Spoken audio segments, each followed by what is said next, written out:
U.S. President Barack Obama is said to be very concerned about the swine flu outbreak. On Sunday, a top health official said of the 20 confirmed cases in the U.S., only one person had to be hospitalized.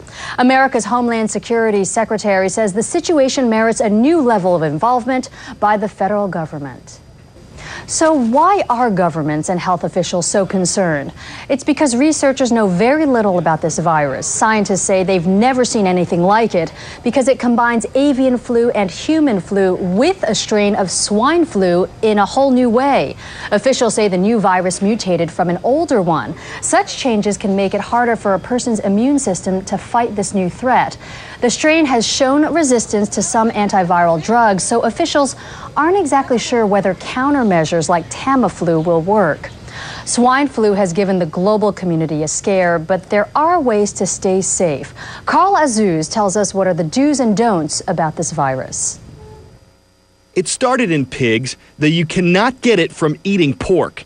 At first, swine flu only occasionally transferred to people like farmers who came in contact with pigs. Now it's spreading from person to person. Experts think that happens through coughing, sneezing, and picking up the virus from contaminated surfaces.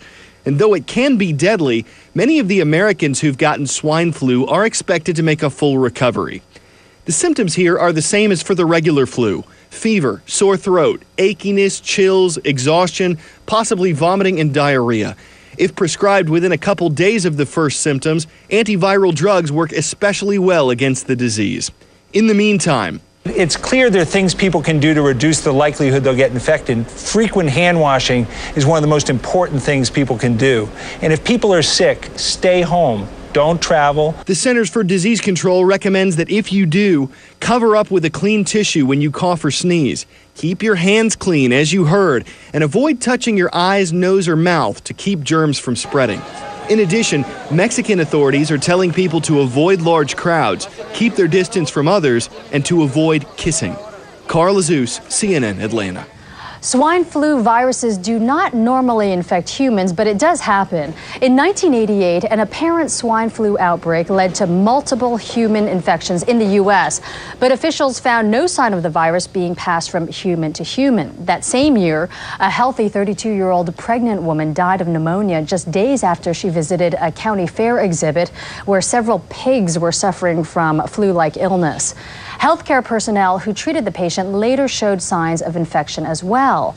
Overall, the U.S. Centers for Disease Control and Prevention says it has typically gotten reports of a human swine flu infection every year or so, but in recent years, human cases of the virus have become slightly more common. In the past 4 years, there have been 12 cases of human infection reported in the U.S.